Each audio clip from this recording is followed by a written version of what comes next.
Hello everyone, welcome to our channel Digital Udan. Our today's topic is trend ratio. So at first we will discuss what is trend ratio, why we use trend ratio and what are the uses of trend ratios. Okay, thereafter we will do the numerics on trend ratios. So let's get started.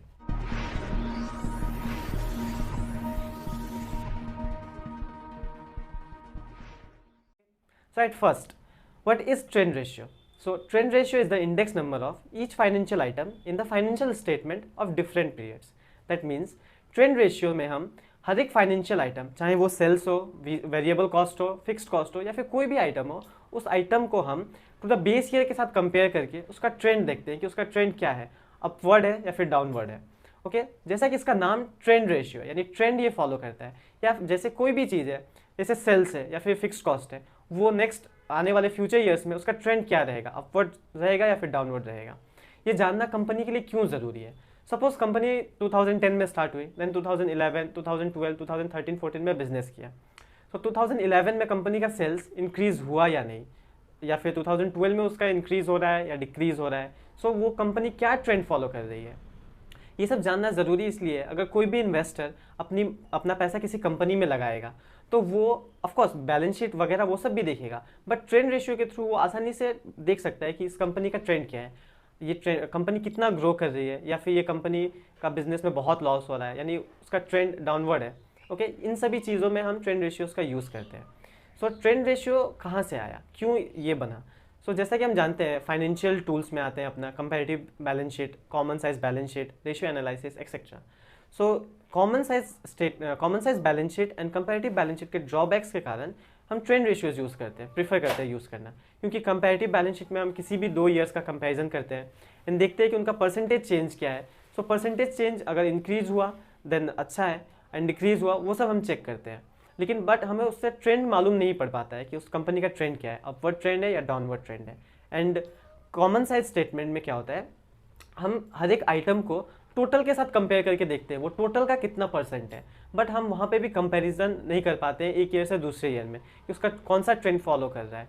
इसीलिए हम trend ratios use करते हैं कि trend हमें पता चल सके कि इस कंपनी का ट्रेंड क्या है, यानी वो कंपनी इंक्रीज कर रहा है उस कंपनी का वैल्यूज़ या फिर उस कंपनी का वैल्यूज़ डिक्रीज कर रहा है या फिर सेल्स इंक्रीज कर रहा है या फिर कंपनी अपना ऑपरेटिंग एक्सपेंसेस भी पता कर सकता है इंक्रीज हो रहा है या डिक्रीज हो रहा है एक्सेट्रा. सो ट्रेंड रेशियोज़ के ये सारे फायदे हैं, यानी ये सारे यूज़ है, इन सभी जगहों पर ट्रेंड रेशियो यूज़ होता है. एंड ट्रेंड रेशियो का फॉर्मूला होता है ट्रेंड परसेंटेज और trend ratio equals to value of each item in financial statement of any period. मतलब कोई भी फाइनेंशियल आइटम हो उसका वैल्यू एनी पीरियड यानी जिस पीरियड का हमें निकालना हो. सपोज हमें 2012 का निकालना है तो 2012 का जिस फाइनेंशियल आइटम का वैल्यू निकालना है उसका value upon value of the same item, यानी जो भी आइटम रहे यहाँ पे हम लेंगे वही आइटम यहाँ पे भी लेंगे इन the financial statement of the base year. यानी बेस ईयर सपोज से 2010 बेस ईयर होगा तो 2010 में उसका वैल्यू कितना था और यहाँ पे जिस ईयर का हमें निकालना है उस ईयर का वैल्यू कितना था इनटू 100. इस तरीके से हम ट्रेंड परसेंटेज और ट्रेंड रेशियोज कैलकुलेट करते हैं. आई होप आपको समझ में आया होगा. चलिए अब आगे हम न्यूमेरिक्स की तरफ चलते हैं.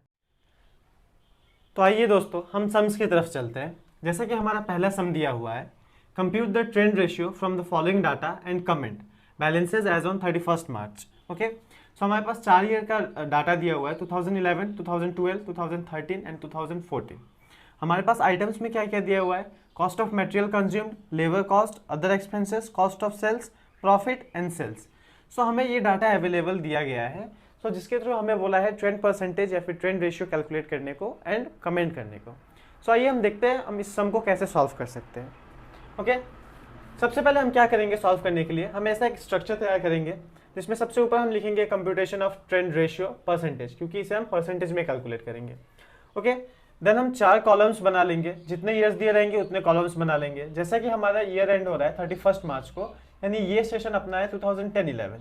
तो 2010-11 का सेशन, देन 11-12 का, देन 12-13, देन 13-14. ओके उसके बाद हम सारे आइटम्स जो आइटम्स हमारे क्वेश्चन में दिए रहे होंगे उन आइटम्स को हम पर्टिकुलर्स में लिख देंगे, जैसे cost of material, labour cost, other expenses, cost of sales, profit and sales. Okay उसके बाद देखिए इसका फॉर्मूला क्या है. इसका फॉर्मूला ये है कि 2010-11 या फिर यानी 2011 का वैल्यू निकालने के लिए यानी ट्रेंड रेशियो निकालने के लिए हमारा आइटम जो रहेगा यानी 2011 का वैल्यू बाई बेस ईयर का वैल्यू. यहाँ पे हमारा बेस ईयर 2011 है, जैसा कि हमने फॉर्मूला में पढ़ा था कि each item in the financial year of any period by base item in the financial year. Okay, so 2011 का वैल्यू बाय बेस ईयर का वैल्यू, यानी बेस ईयर भी हमारा 2011 है, तो 2011 का वैल्यू बाय 2011 का बेस वैल्यू। ओके, उसके बाद हम 2012 का जब निकालेंगे 2012 का वैल्यू बाय बेस ईयर यानी 2011 इंटू 100। देन 2013 का जब निकालेंगे 2013 का वैल्यू बाय 2011 का बेस ईयर का वैल्यू इंटू 100। देन 2013-14 का जब निकालेंगे 14 का वैल्यू बाय बेस ईयर यानी 2011 का वैल्यू इंटू 100। ओके, सो आइए हम एक एक करके सॉल्व करते हैं। जैसे हमारे पास पहला है कॉस्ट ऑफ मटेरियल कंज्यूम, तो 2011 का वैल्यू कितना है 2 लाख, सो 2 लाख बाई 2011 यानी बेस ईयर का value 2 lakh into 100, so the result will be 100%। Okay, next 2012 में कॉस्ट ऑफ मटेरियल कितना था 2,50,000 by 2 lakh into 100, so the result will B 125%। Okay, next 13 में 2 लाख ही था और बाई 11 का value 2 lakh into 100, so the result will be 100%। Then 2013 में कितना हो गया 13-14 में 1,80,000 by 2 lakh into 100, so the result will be 90%।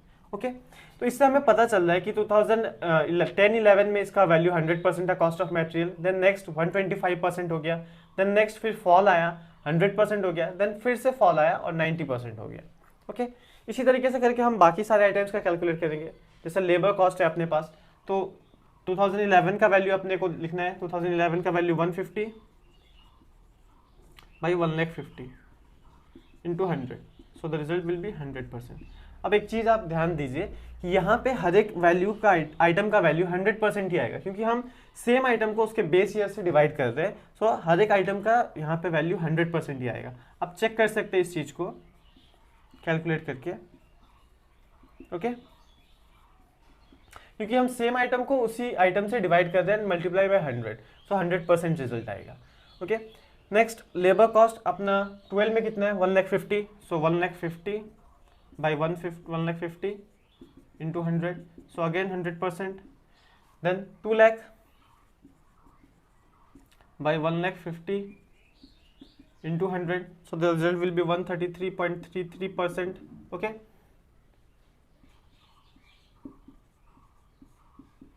Next 1,25,000 by 1,50,000 जो अपना बेस ईयर है, okay, into 100, so the result will be 83.33%। Again इसी तरीके से करके हम सारे आइटम्स को कैलकुलेट करेंगे। देन अदर एक्सपेंसेस का हमने बेस ईयर कैलकुलेट कर लिया 100%। देन नेक्स्ट 2 लाख बाई 150, क्योंकि 2 लाख 2012 का वैल्यू है और 2011 का वैल्यू 1,50,000 है। Okay, so the result will be 133.33%. Next 1 lakh by 150 into 100, so the result will be 66.67%. and next 150 by 150, क्योंकि यहाँ पे 150 2014 में and base year का value 150 है, so 1,50,000 by 150 into 100, so the result will be 100%. Okay, तो इसी तरीके से करके आप सारे वैल्यूज को कैलकुलेट कर सकते हैं। बस आपको क्या याद रखना है, ये जो फार्मूला है इस फार्मूले पे हर एक आइटम के वैल्यू को पुट करना है।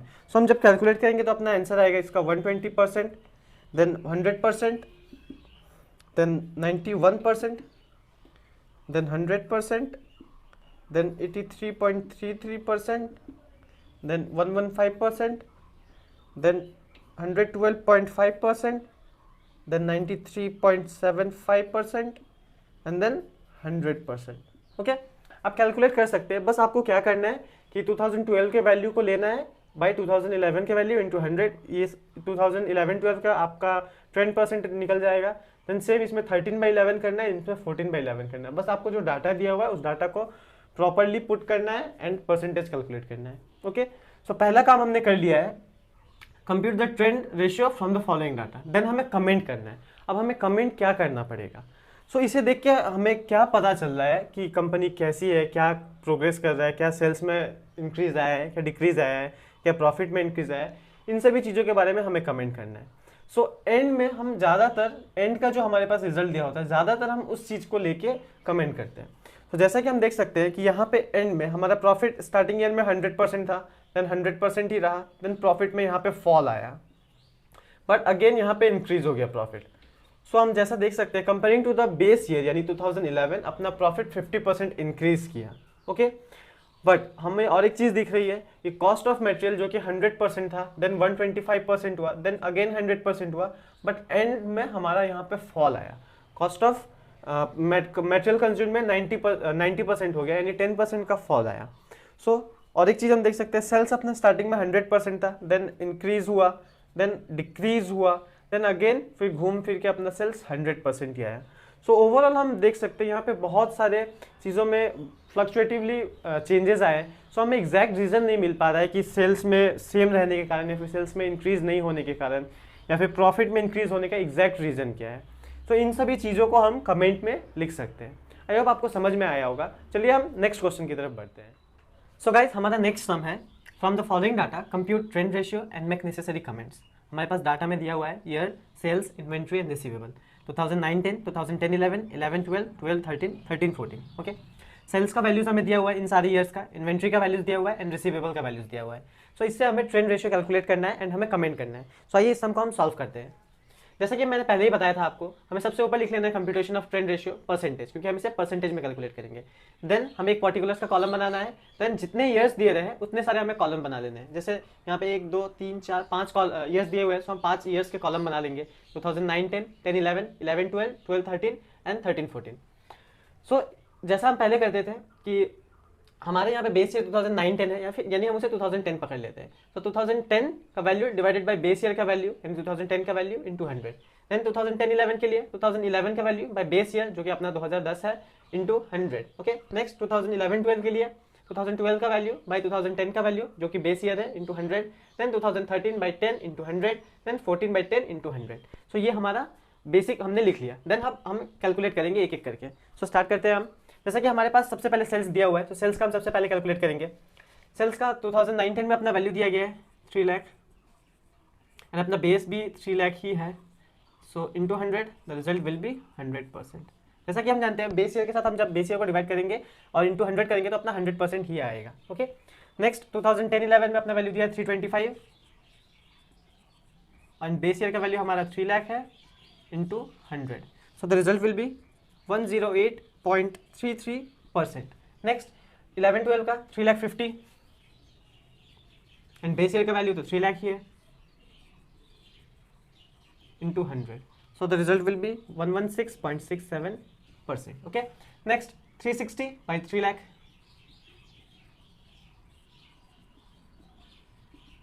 Into 100। So the result will be 120%।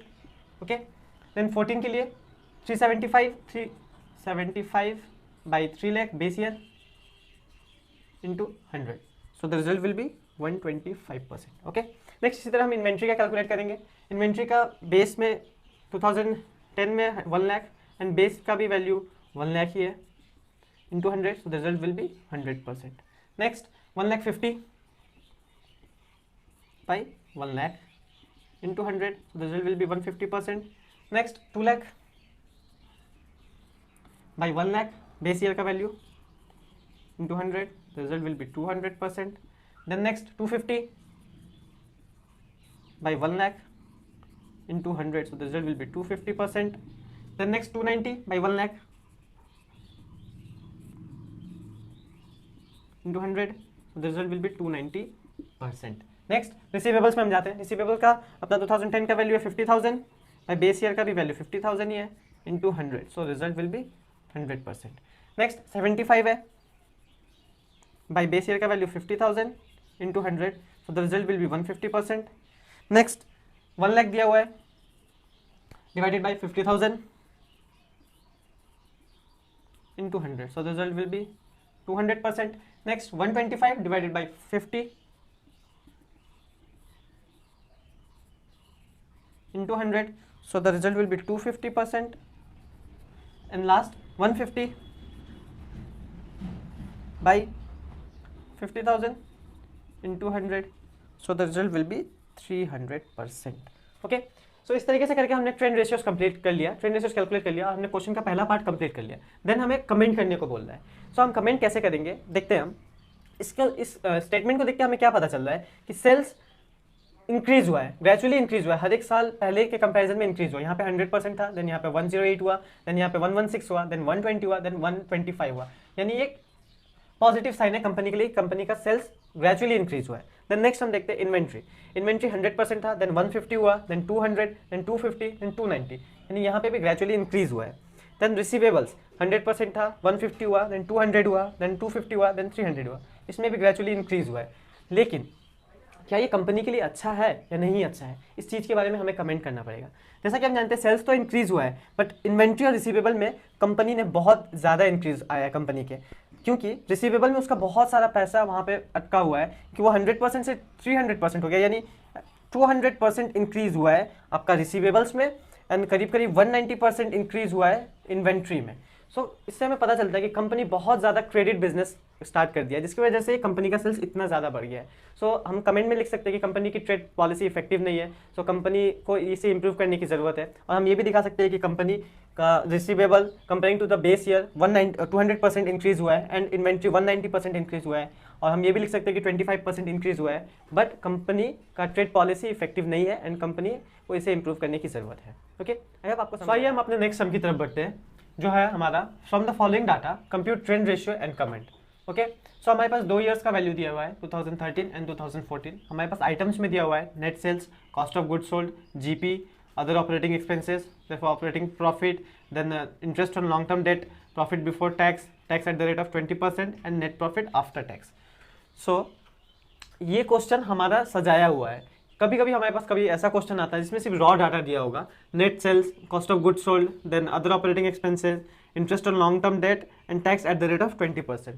But exact हमें कैलकुलेट करके नहीं दिया होता है. जैसे इस क्वेश्चन में माइनस करके हमें फिगर दिया हुआ है जीपी का, बट कभी कभी ये सब फिगर हमें नहीं दिया हुआ रहता है. सो उस केस में हमें क्या करना पड़ेगा, सबसे पहले हमें इस को अच्छे से कैलकुलेट करके हमें ये सारे आइटम्स को पहले निकालना पड़ेगा. जैसे जीपी हो गया, ऑपरेटिंग प्रॉफिट हो गया, then profit before tax and net profit after tax. But इस सब में हमारा निकाला हुआ है, सो हम इजीली इसको फटाफट कैलकुलेट कर सकते हैं. सो आइए हम कैलकुलेट करते हैं. जैसे कि सबसे पहले हम computation of trend ratio percentage लिख देंगे. देन 2 ईयर्स है, सो 2 ईयर का कॉलम बना लेंगे, इन पार्टिकुलर्स का कॉलम बना लेंगे. सो जो आइटम्स है सेम टू सेम सारे आइटम्स को हम अच्छे से सजा के लिख देंगे. Net sales, cost of goods sold, then GP, then other operating expenses, operating profit, interest on long term debt, profit before tax, tax at the rate of 20% and net profit after tax. एक चीज़ बस आप ध्यान रखिएगा, अगर ये कोई भी चीज़ सीरीज में ना हो, यानी लाइन वाइज फॉलो ना करे, जैसा कि आप जानते हैं कॉस्ट शीट में फॉलो करता है जो, या फिर ये सारे आइटम जो फॉलो करता है वो ना हो, तो आपको पहले सजाना पड़ेगा, देन आपको कैलकुलेट करना पड़ेगा. ओके, सो आइए हम स्टार्ट करते हैं. जैसा कि अपना 2013 में का निकालने का अपना फंडा क्या है, 2013 का वैल्यू बाय बेस ईयर का वैल्यू, यानी 2013 का ही वैल्यू इनटू 100, एंड 2014 के लिए 2014 का वैल्यू बाय 2013 यानी बेस ईयर का वैल्यू इनटू 100. सो हम एक एक करके निकालते हैं. नेट सेल्स का 2013 में वैल्यू है 10,50,000 by 10,50,000 into 100, so the result will be 100%. Okay, then 2014 में क्या हुआ, 13,50,000 by 10,50 into 100, so the result will be 128.6%. Next, cost of goods sold 570 by base year का value 570 into 100, so the result will be 100%. अब आप एक चीज़ देखिए, यहाँ पे 2013 का वैल्यू का हम 2013 के वैल्यू से डिवाइड कर रहे हैं, सो इसमें हर एक का परसेंटेज 100% ही आएगा, क्योंकि हम सेम वैल्यू को सेम से डिवाइड करके 100 से मल्टीप्लाई कर रहे हैं. आप आसानी से इसको चेक कर सकते हैं. मैं डायरेक्ट आंसर्स लिख देता हूँ. ओके,